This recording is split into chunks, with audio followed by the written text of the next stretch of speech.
Hi, everyone. Thank you so much for sharing your time with me this morning and listening to this case presentation here. I'll just start off. I'll also just start off my video for conserve bandwidth here. This morning, I want to present a case that came up here at McMaster, and it was a case of thrombocytopenia in a post-operative patient. So I'll just get started with the presentation. So this is the 59-year-old female. She presented to hospital with increasing shortness of breath on exertion. Now, she was post-op day 10 from cardiac surgery. The procedure that she had 10 days ago was a valve-sparing ventral repair. So what that is a replacement of the hemiaortic arch in the ascending aorta. And this is usually in the context of a dilated aortic route. And that also involves cardiopulmonary bypass as well.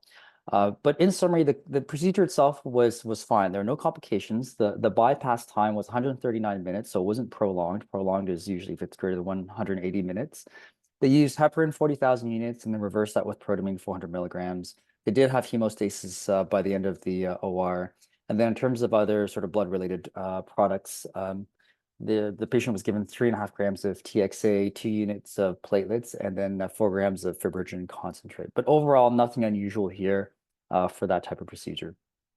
And then post-op in the CVICU, she did very well. Actually, discharged to ward on post-op day 1, and then home post-op day 4 from this cardiac surgery. So that's pretty good. In terms of her past medical history, so the aortic insufficiency and aortic aneurysm, which is why she had those procedures in the first place, and then hypertension, dyslipidemia, and she had a renal cyst. In terms of the home meds, she was on atorvastatin, beta blocker, and perindopril. She had no known allergies. Family history is unremarkable. In terms of pregnancy history, she had a daughter in 95 and a son in 93, and then she had no documented transfusion history. In terms of her labs, so these were her labs perioperatively for a cardiac surgery procedure. So these are not the labs at the time of her presentation with her shortness of breath on exertion. This is just around her surgery. So for temporal reference, all the lab tables in this presentation display the earliest results in the bottom rows. And then as time progresses, we move up the table just for orientation. And we can see that her pre-op hemoglobin and platelets, what she started with on the very bottom, were normal. The scalpel indicates the time of cardiac surgery, and then the 2 platelet doses I indicated, just indicating where the time of transfusion was between those lab values. She had a drop in hemoglobin and platelet count to the 80s for both, but this is not unusual for cardiac surgery of this kind. So this doesn't really stand out as this doesn't stand out as remarkable, excuse me. She is grouped as ARHD positive with a negative antibody screen, and her INR and PT are just slightly elevated. Coming back now to a return to hospital post-op day 10 with her shortness of breath on exertion. An echo was urgently done, and of note, she was found to have a moderate to large pericardial effusion. So this is fluid around the lining of the heart, and that was suspected to be hemopericardium or blood. And additionally, the echo notes significant respiratory variation, in the atrioventricular valves and subtle RV diastolic collapse. So basically, those are not good findings. That means that this patient is on the verge of what's called cardiac tamponade, where essentially that fluid is literally crushing her heart. And despite the echocardiographic findings, her vitals were not significantly deranged at that time. And a physical examination was documented as unremarkable. But the key takeaway point here is that this patient is in a very tenuous situation where management may involve urgent or emergent removal of that pericardial fluid should it continue to constrict the heart. And this consideration later becomes relevant in the clinical decision-making for this case, because now we have to factor in if we need to make a quick decision, which may involve a procedure and which may involve, ideally, obtaining a certain platelet threshold to facilitate a safe procedure. So the labs come back, and a CBC most critically reveals a platelet count of 7 and a hemoglobin of 77 and a slightly elevated white count. The differential shows an elevated immature platelet fraction at 34.8%, and normally this is less than 10-ish%. But this tells us that the bone marrow at that time anyways is not only working, but is working harder to produce more platelets. It's sort of like the retics of platelets. And the chemistry reveals an elevated LD. The coags revealed a high fibrinogen and an elevated D dimer, which I can chat about later. And her group and screen revealed again an ARHD positive with a negative antibody screen. And just given everything that's come up so far in the labs in our presentation, of course, hematology was consulted at this point. And so just for the first polling question, I initially gave this presentation to our McMaster TM rounds, but I've kind of reframed it, just acknowledging that I know most of the audience here are MLTs, so I've really tried to focus it away more on the workup and the diagnostics. But just curious, based on the information so far, what do you think is the most likely cause of the thrombocytopenia? And again, this question is to see where everyone's thoughts are, and I'll ask this same question again shortly. So is there a problem with platelet production? Do you think that something is consuming the platelets? Is the platelet count being diluted by something? Are the platelets being sequestered, or are they moved? Are they being moved somewhere else outside the blood? Is EDTA in the blood collection tube causing the platelets to clump and falsely showing a lower value? Or F, I have no idea. I don't even remember what I had for breakfast today. And I'm just going to, hang on, try to bring up this polling. Just a sec here. I'm kind of in presentation mode. Melanie, are you actually able to pull up the poll? Because I don't have quick access to it while I'm in presenter mode. Or maybe I do. One second. Sorry, bear with me, folks, while I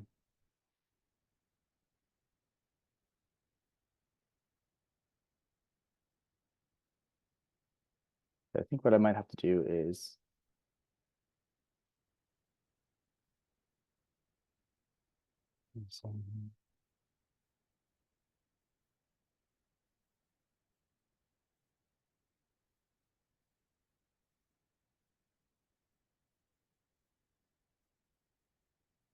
I'm going to stop share for a moment. Sorry, so on my end, it looks like that one ended because we did it as a test, so it doesn't. Oh, okay, let me just relaunch here. Let's do that. I think there we go. And just a comment in the chat.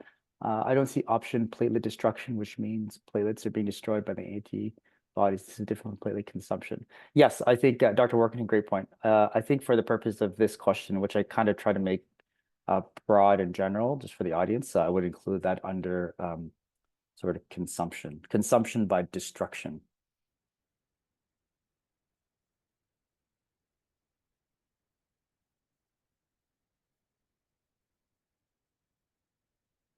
Great, okay.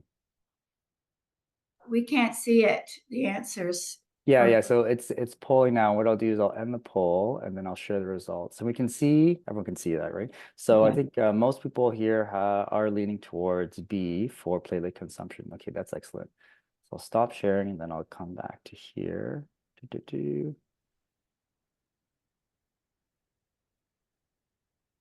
Okay. So back to presenter. Okay. So there are many different approaches for determining the potential cause or causes of low platelets. And one of the more common ones is to think about the mechanisms I presented in the previous question. So is something causing decreased production? Is something consuming or destroying them? Is something diluting them, or something sequestering the platelets? And there's also pseudothrombocytopenia, which is when the platelets clump. And this happens because of a naturally occurring platelet autoantibody, which is exposed by the EDTA anticoagulant blood collection tubes. And then this leads to a low platelet count reading. And then in terms of classifying severity, these are the accepted ranges for classifying mild, moderate, and severe thrombocytopenia. And as you can see, the patient presented with well below the threshold of severe. So some include a fourth category called profound thrombocytopenia to signify a count of less than 20 per microliter. If we consider platelet production, the key players that need to function are the bone marrow and the liver. The marrow is essentially the factory with the workers that produce platelets. The liver is like the CEO who lives outside the country. And the liver produces a protein called TPO, or thrombopoietin, and that basically signals the marrow to ramp up production. So in general, any process that impairs the bone marrow will impair production. And those could include like vitamin B12 deficiencies, other nutritional deficiencies, cancer, autoimmune conditions, infections that suppress marrow function are the big one, drugs, and the list goes on. And then on the liver side, any process that impairs liver function will affect this TPO production. And so there's less signaling to the marrow to produce platelets and then therefore low count. So this is kind of just a general overview of those mechanisms. And then inherited platelet disorders are also considered under that umbrella. And then for increased consumption, normally platelets survive in circulation for about 8 to 10 days-ish, and then they're removed in the spleen by cells called monocytes or macrophages. But platelets can also be consumed by a variety of other reasons or destroyed, and they can be flat out destroyed by the immune system through antibody-mediated clearance. And this can be further broken down to include things like ITP or immune thrombocytopenic purpura, HIT or heparin-induced thrombocytopenia. There's a phenomenon called PTP or post-transfusion purpura, and then platelet refractoriness from antiplatelet alloantibodies. And then they can be also consumed by clumping up into either large thrombi or small thrombi in the disease processes like DIC or disseminated intravascular coagulation, or thrombotic microangiopathy such as TTP or HUS. The body and especially platelets don't take kindly to foreign things, so any devices involving the circulatory system like cardiopulmonary bypass circuits and ECMO can cause consumption obstruction within the circuit. And then postoperatively, there can be an expected thrombocytopenia from consumption during surgery, also the wound healing, and then the dilution as well. But that's usually a diagnosis of exclusion with the lowest counts, or what we call a nadir, at around post-op days 1 to 3, followed by subsequent platelet recovery. In dilutional thrombocytopenia, aggressive fluid resuscitation or massive transfusion without proportionate transfusion of platelets can lower the platelet count.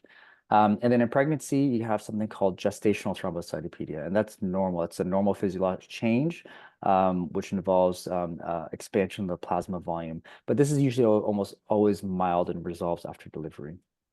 And then for sequestration, approximately about like a third of the platelet mass is found in the spleen, and it tries to be in equilibrium with the circulating platelet pool. So if you have a case where you have splenomegaly, or your spleen enlarges, then you have a greater fraction of platelets that's sequestered in the spleen, and then that results in a decreased circulating count. And then causes of this redistribution, really anything that increases the splenic size, so lymphoproliferative disorders, and then things that can cause splenic congestion through portal hypertension. That includes cirrhosis and other forms of liver disease. But in this case presentation, from the information received in the initial workup, the differential remains broad, but I will highlight some features in the case that may guide us a bit. The immature platelet fraction was elevated, so the mirror was working, and there was no lab or clinical evidence of liver impairment. And she did not have any known prior obvious inherited platelet disorders. The count is profoundly low, and this drop occurred within 5 to 10 days of transfusion of platelets and heparin exposure. And in terms of coags, we have an elevated D dimer, but the fibrinogen is high, so this does not suggest frank DIC anyways. Fibrinogen, as a note, can be tricky here. It's an acute phase reactant, so it elevates with surgery, stress, and infection. And so perhaps fibrinogen was within normal ranges. One could consider this inappropriately normal and be suspicious of a DIC-like process, just as a note. So coming back to this question, we can see if the distribution of answers has changed, but it was overwhelmingly in favor of B. But what I'll do is I'll relaunch the poll and just see where we're at again. So what do you think is the most likely cause of thrombocytopenia? And it will be essentially the same questions, except for F, I changed that. If you still have no idea, I've moved on to figuring out what to have for lunch. But we're seeing overwhelmingly here.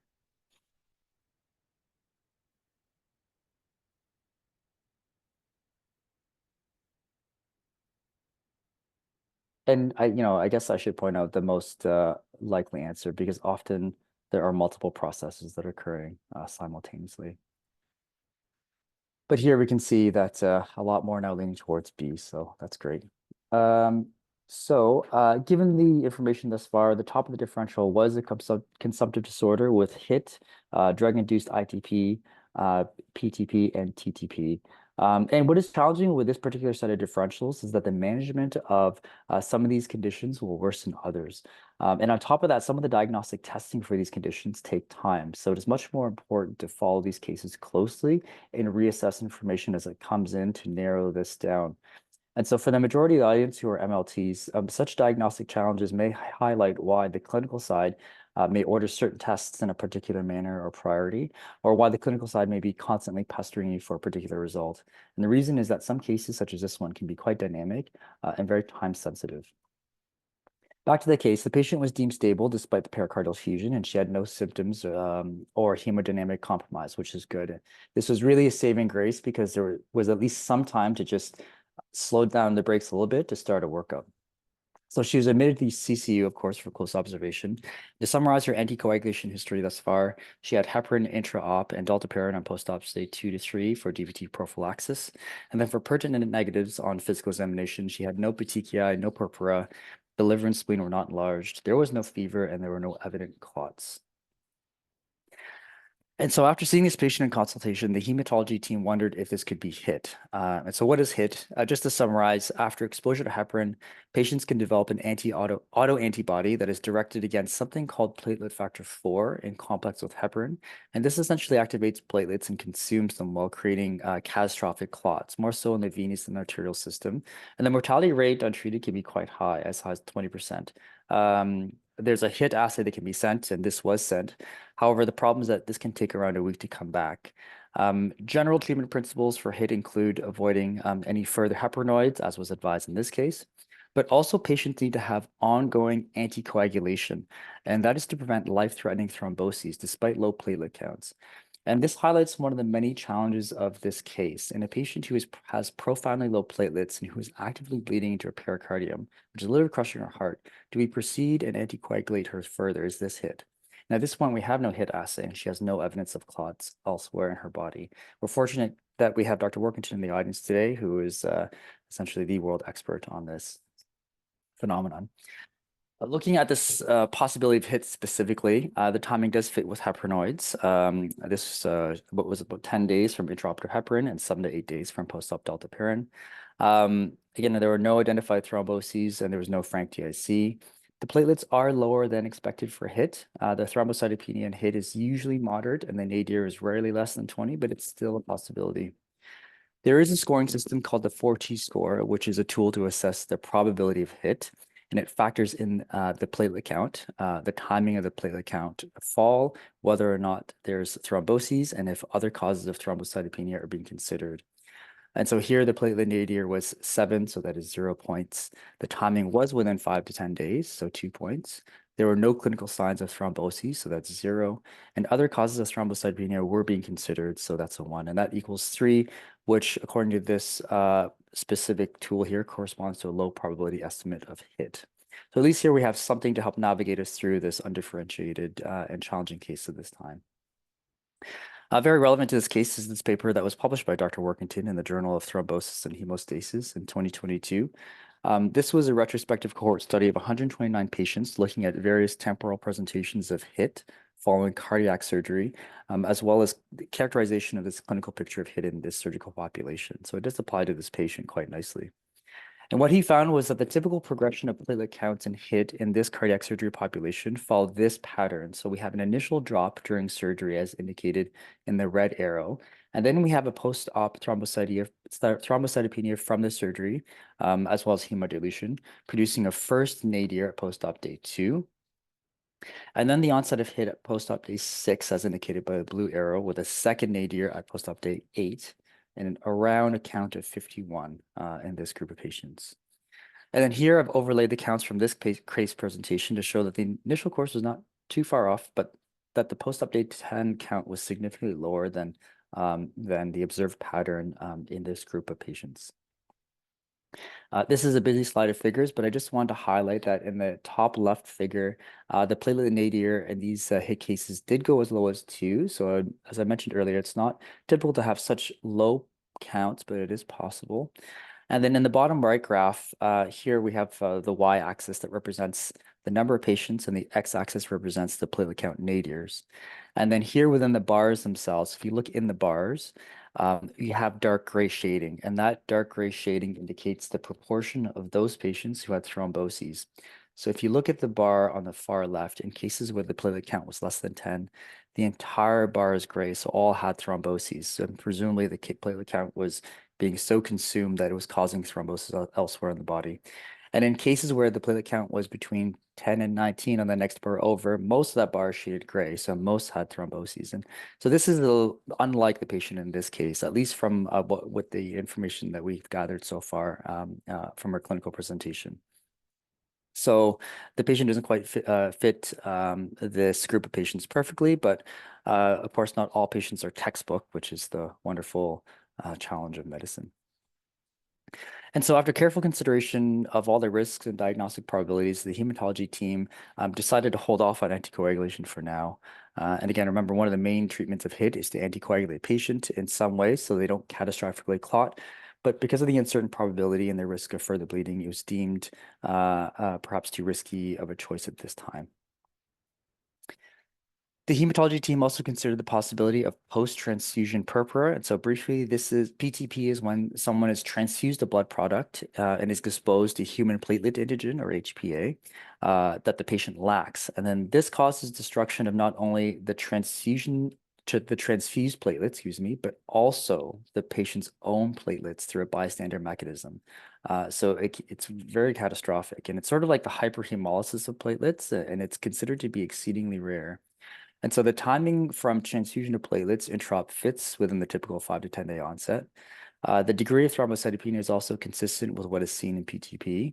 But of note, there's no purpura, as described in the name itself, and no petechiae seen, both of which have been observed in PTP. Admittedly, I couldn't find the frequency of this, and I think that is likely due to the fact that it's such a rare disease. A PTP workup was sent to the National Platelet Immunoreference Lab in Winnipeg, and it was advised that blood products should be avoided unless there's life-threatening bleeding or if there's a need for an urgent tap. And a tap really means sticking, in this case, a very long, thick needle into that space around the heart, which is a procedure where you want a certain level of platelets so they don't bleed to death from the procedure itself. And usually that count is around 50 for this. The avoidance of blood products is to limit further exposure to immunogenic antigens and further allosensitization. And then another thing is that platelet transfusions in the setting of PTP actually rarely increment, even when you're transfusing compatible platelets, because you've started this process that also destroys your own platelets as well. So this highlights another conflict in this case, the fact that there's an anemic patient who is actively bleeding and may need RBC transfusion, a transfusion which is potentially at odds with the pathogenic mechanism of the thrombocytopenia because of further exposure to HPA in the case of PTP. And the next polling question here, which is... So I can launch them for you if it's easier. Oh, sure. Okay. So what specimens are sent to the National Platelet Immunoreference Lab for PTP workup? Is it A, 3 EDTA lavender tubes, B, 1 gold top tube, C, A and B, or D, my brain doesn't have space for this kind of information. I would just look this up.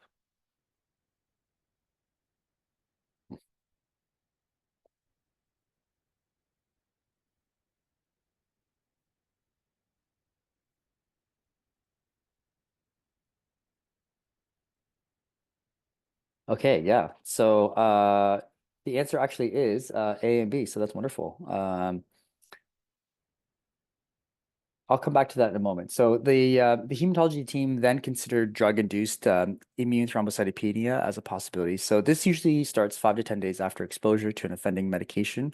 There are many. There are at least 300 drugs implicated. But the more common ones are antibiotics, anti-epileptics, and antiplatelet agents. And the degree of thrombocytopenia is variable, but the mean can be less than 20. So in this case, 3 medications were identified as possible culprits, albeit rare, and those were furosemide, ASA, and pantoprazole. And so these were all stopped, and this is largely a diagnosis of exclusion. The hematology team considered TTP as a possibility. So briefly, TTP is when small clots form all throughout the body, which consume the platelets, and it's triggered by various mechanisms, and they can be either inherited or acquired.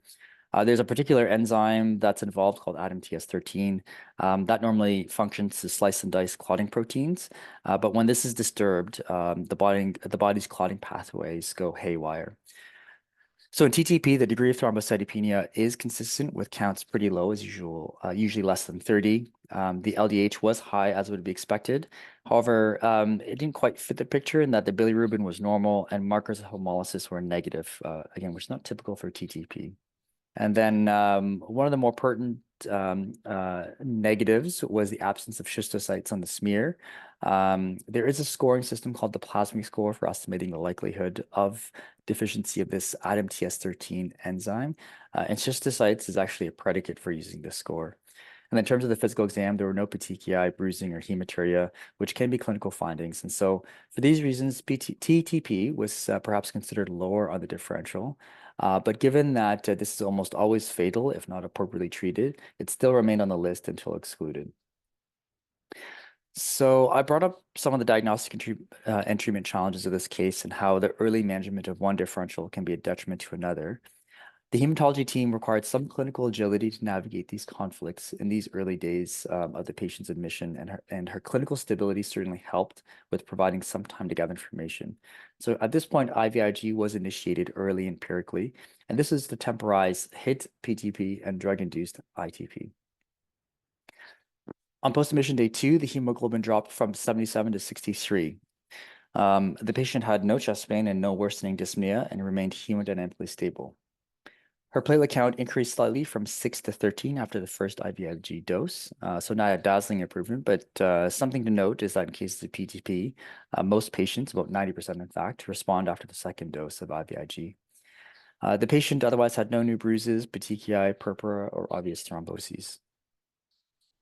And next polling question here. With a hemoglobin of 63 and platelets 13, would you transfuse this patient? A, yes, transfuse RBCs because the hemoglobin is less than 70 to 80. B, transfuse RBCs and dose of platelets. C, no, the patient is clinically stable and I'm worried that transfusion might potentially harm the patient. That said, I will follow the patient very closely and reevaluate this decision soon. Oop. Yes, those are the three.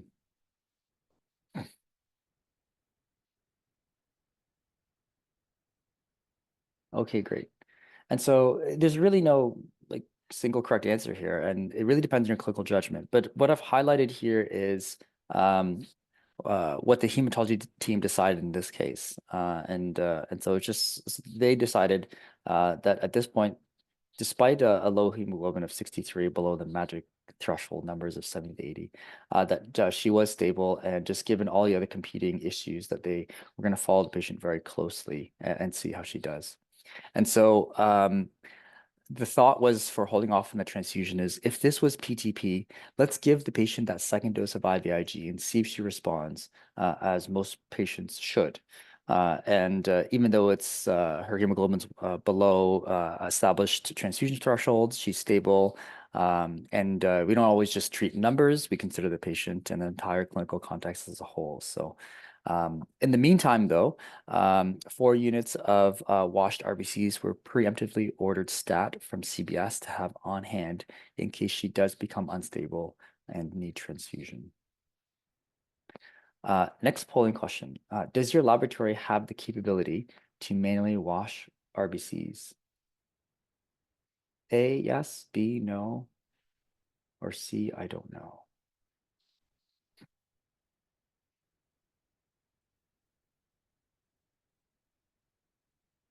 Okay, yeah. So most have responded here that their institution does not have the capability to manually wash RBCs. Okay, interesting. That was more of a question for my curiosity. Next question. What is the expiry of an RBC unit after manual washing? Is it A, there's no change to the expiry? B, 7 days stored at 4 degrees Celsius? C, 24 hours from the start of the wash stored at 4 degrees Celsius? D, 24 hours from the end of the wash, stored at 4 degrees Celsius? Or E, is it lunchtime yet because what's expiring is my attention span?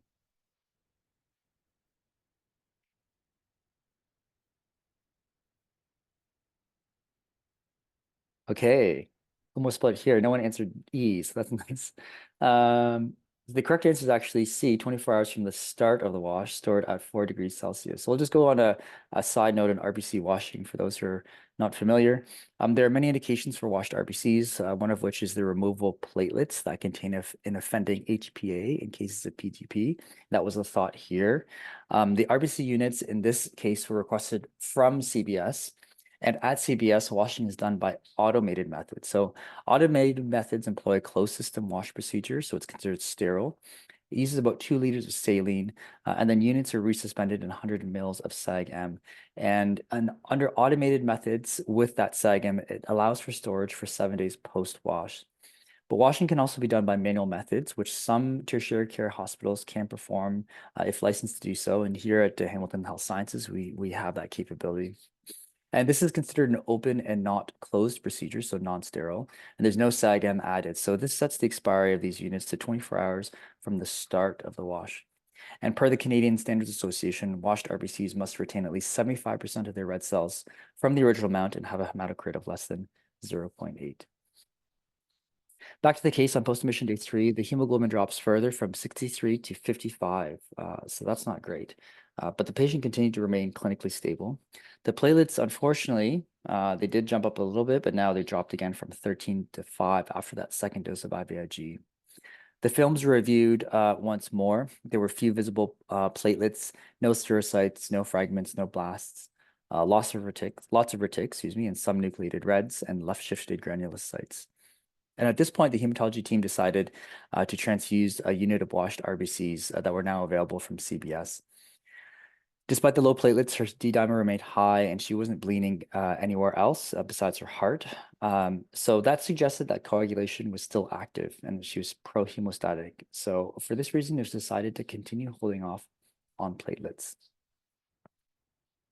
But still on post-admission day 3, but later on that day, we have a sudden turn of events. So the platelets increased from 5 to 100. The film was reviewed and confirmed lots more platelets, and a repeat CBC was ordered to ensure that the sample came from the right patient. And at this point, the response to IVG was more consistent to immune thrombocytopenias. Along with the climbing D-dimer, which was more than 60,000 at the time, the concern was that this huge jump in platelets would add substrate for thrombosis in the case that this was possibly hit. So fondaparinux was started for anticoagulation in that regard. As well, the cardiologist wanted to drain that pericardial effusion at this point and then place a drain. And they wanted this the following morning. And again, as I mentioned before, if we're just talking platelet count thresholds for draining pericardial fluid as a procedure, generally we want a number above 50 for that. The hemoglobin also increased from 55 to 81 after the washed unit of red cells. And on post-admission day 4, the platelets continued to increase from 100 to 131. The pericardiocentesis was performed. They removed 600 mils, the lot around the heart, of markedly bloodied fluid, and they placed a drain as well on suction. The following day, we have the HIT testing that comes back, and it's actually negative. The upper and lower limb Dopplers were ordered and showed no DVT, and a CTPE was negative. On post-admission day 6, it was decided to reintroduce ASA, furosemide, and pantoprazole as a challenge, and the platelets remained stable after that. And on post-admission day 7, we have the platelet typing result back, and platelet typing by PCR revealed the patient was, most importantly, HPA 1b1b, which meant that she is at risk to alloimmunize against the high-frequency HPA 1a antigen. She was discharged on post-admission day 8 with stabilization of her counts, and this was the progression of her platelets. And the yellow arrows indicate here the 2 IVIG doses, and followed by the nice response that we see in subsequent normalization of her platelet counts. Her hemoglobin nadir was that 55 measurement before transfusion of the washed red cell, indicated by the red arrow. And as the platelets improved, so too did the hemoglobin, reflecting adequate hemostasis in the pericardium and no further bleeding in that space. And the remainder of the labs, the immature platelet fraction elevated emission and normalizing after those IVIG doses, the INR and APTT remaining steady, the fibrinogen remaining elevated, and the D-dimer climbing and then dropping, likely from consumptive coagulopathy from the pericardial effusion. And then a few days following discharge, we have probably the other piece here to establish the diagnosis. The CBS's platelet immunology lab returned this report, which detected anti-HPA-1a antibodies in the patient sample. And again, that confirms the diagnosis of PTP. So just kind of move on to sort of the PTP part of this presentation. What is it? It's characterized by profound thrombocytopenia within 5 to 10 days exposure of blood products, and that leads to an anamnestic antibody response against a transfused HPA that the patient lacks, but it causes destruction of both transfused platelets and the patient's own antigen-negative platelets through a bystander mechanism. And then in terms of prevalence or epidemiology, it is considered exceedingly rare, as I mentioned before, with studies reporting an incident of around 1 to 2 in 100,000 transfusions. But this is likely underreported and likely under-recognized, and that's because PTP can be difficult to discern from other thrombocytopenias. And although it's been known for more than 5 decades, there really have only been about over 200 cases reported. And from the UK, their serious hazards of transfusion data reveal 1 to 3 PTP cases per year. And it's noted that this is a significant reduction from 9 to 11 cases per year after the implementation of universal leukoreduction. Cases typically occur in females who are middle-aged and multiparous due to the sensitization risk that pregnancy carries. And in fact, the female-to-male ratio is reported as 26 to 1. So heavily in favor of females there. The next polling question, what do you think is the relationship between the adverse event and the transfusion, given everything I presented so far? Is it A, definite, B, probable, C, doubtful, C, possible, D, doubtful, E, ruled out, F, not determined?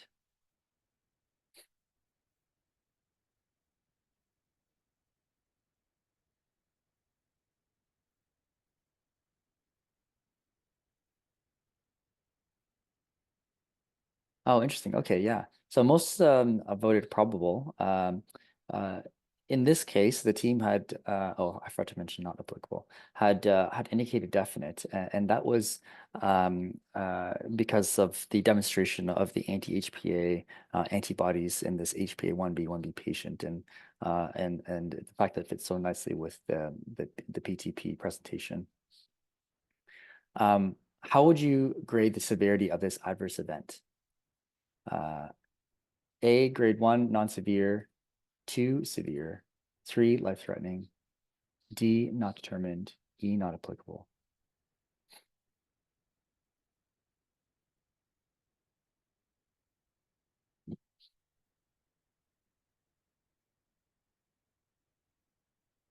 I think these can be fairly subjective as well, so there's really no, I don't think, correct answer in a lot of these. And so I see a split here between severe and life-threatening. The team here, in fact, graded this as life-threatening, and this was just due to the fact that there was such profound thrombocytopenia with that pericardial effusion, kind of bordering cardiac tamponade, requiring admission to CCU, the anemia requiring transfusion, the close monitoring, and then the need for that pericardiocentesis to resolve sort of the sequelae of the PTP. And then who would you report this to?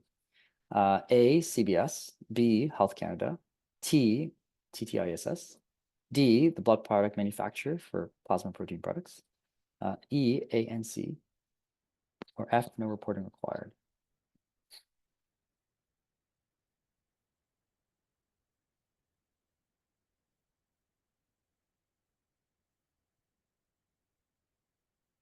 Okay, this is great actually. So most had indicated ANC, which is CBS, and TTISS. Maybe this is something we can discuss. I think I thought that at first too, but in looking at the reporting transfusion to reactions matrix from CBS, I think the correct answer is actually TTISS. I'm pretty sure. So I've pulled it up here, and again, we can sort of discuss this. But this is one of the presentations that was presented to some of the medical officers. So if there is a reaction to a component, we do report it to TISS. And then if we move on to hang on, let me see if I can bring this. Let me take here. I think, yeah.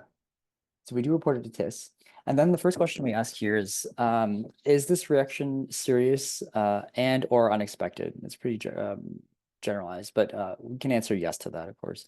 And then the second piece of this is attributable to a regulated activity such as pooling, washing, or radiation at the hospital affecting the safety of this component.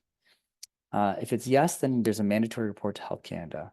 But here I felt that it was not attributed to that. And so I moved down this pathway here. And so again, we have a serious and unexpected reaction. And now the next question we ask here, because it's an and, is it attributable to a regulated activity at CBS affecting the safety of the component? And really, this is to understand if there was an issue during the processing and manufacturing on the side of CBS where they need to have some sort of action. I guess the common thing here would be something like a trolley, for example. But in this case, the issue really was solely with the patient themselves. So regardless of what CBS did, I mean, delivered a product that was fine. It was just the patient themselves that had that was HPA-1b/1b with anti-HPA-1a antibodies. And so I actually here I followed the pathway to no, and no further action beyond TISS report. But maybe when I finish shortly, we can discuss that if anyone had any commentary on that. So I'll move forward just in the interest of time here. Oh, how do I get rid of all that stuff? Annotate, erase. So in terms of the lab presentation for PTP, it's a self-limiting disease. Usually we have recovery of platelet counts within about 20 days without treatment. There's typically profound thrombocytopenia with platelet counts below 10, as was the case here. And there's platelet refractoriness even with platelets lacking the targeted human platelet antigen.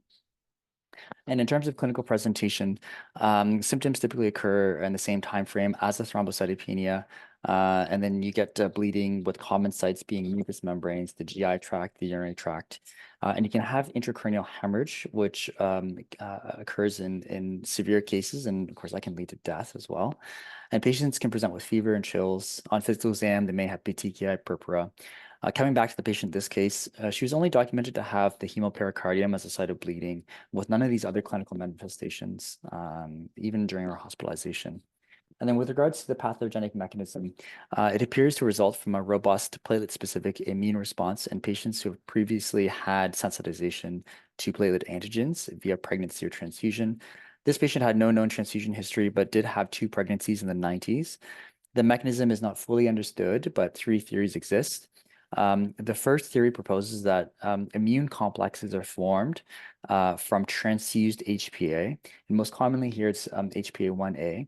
And then the recipient anti-HPA form these immune complexes, and then they bind non-specifically to the patient's own autologous platelets, and then get cleared up by the macrophages and the reticuloendothelial system. The second theory proposes that transfused HPA alloantibodies just straight up coat the patient's own platelets and cause subsequent clearance, so no immune complexes involved. And the third theory proposes that platelet autoantibodies are produced at the same time with the HPA alloantibodies. So the recipient receives a transfusion for which they would alloimmunize, then forms alloantibodies to HPA, and for whatever reason, the body also makes autoantibodies that attack their own platelets. And of these, the third theory is the prevailing one. And for the reason for this is because of these 4 observations that have been made in cases of PTP. And firstly, in patients who have PTP and who are thrombocytopenic, when the patient's own autologous platelets are collected, they contain elevated levels of platelet-associated IgG. And then secondly, the clinical features and response are similar to ITP, which share this mechanism. Thirdly, platelet autoantibodies are detected in the acute phase plasma of PTP patients, but not when the platelet counts recover. And lastly, transfusions of platelets that lack the target HPA antigen are still destroyed. So this commonly means transfusion of HPA-1b/1b platelets to PTP patients with anti-HPA-1a, as was the case for this patient. And as I mentioned before, this is why matched platelet transfusions will still usually fail to increment. And additionally, a point that makes the other 2 theories less likely is that they involve transfer of HPA alloantibodies. PTP can last several weeks after transfusion of a blood product, including RBCs. So the question is, how can they persist in the patient's plasma for that long to continue causing pathology? It suggests that the pathogenic process is originating from the recipient rather than the transfused blood product. And then for blood products implicated, they can include whole blood, RBCs, platelets, plasma, and granulocytes. And for diagnosis, it's supported by platelet counts less than 10 with an onset of 5 to 10 days after an inciting transfusion, and in a female with a prior history of pregnancy or transfusion, which hits all the points in our patient. Confirmation is achieved through platelet antibody testing and HPA genotyping, as was done in this case. And as I mentioned earlier, there are many challenges with this type of clinical presentation, many overlapping diagnoses, and many different treatments, some of which may worsen the other alternative etiologies. PTP most commonly involves a patient who is homozygous HPA-1b/1b and is exposed to the high-frequency HPA-1a platelets. HPA-1b/1b is an uncommon genotype. It's found in approximately 2% of the Caucasian population. And about 97 to 99% of individuals are HPA-1a positive. It's also commonly implicated, this type of configuration, and neonatal alloimmune thrombocytopenia. And then the next polling question here, what do you think is the outcome of the adverse event? Minor or no sequelae, major or long-term sequelae, death or not determined or not applicable?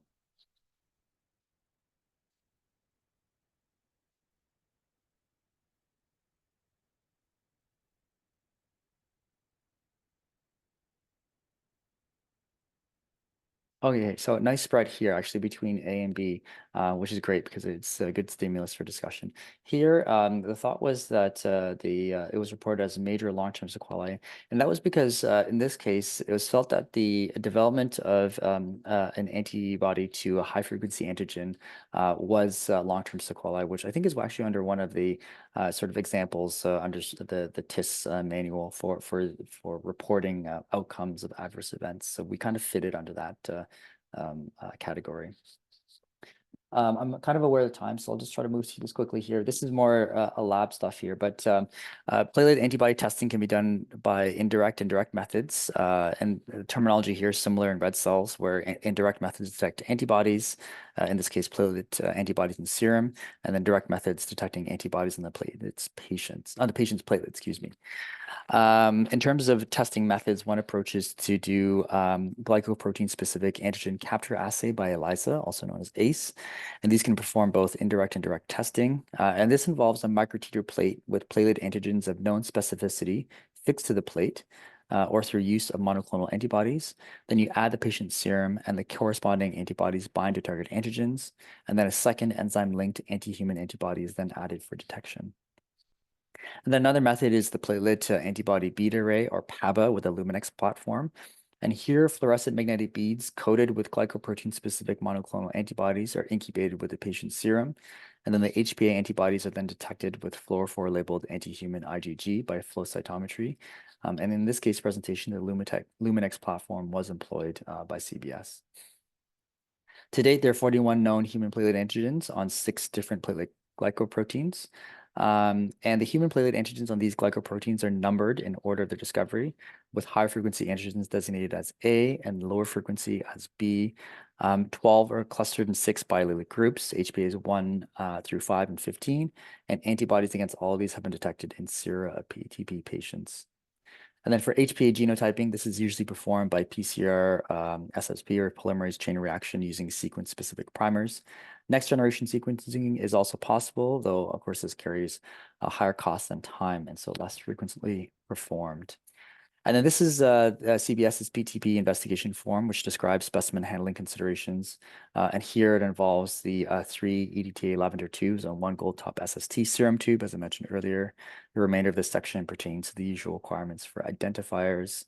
And then there's some timing considerations, which you can sort of read through. But essentially, if they can't be shipped within 24 hours, they have to be stored at 1 to 10 degrees, and then they have to arrive within 48 hours of collection. Else they have to be separated and frozen. And then the National Platelet Lab also needs to be contacted so they can assess the priority for investigation.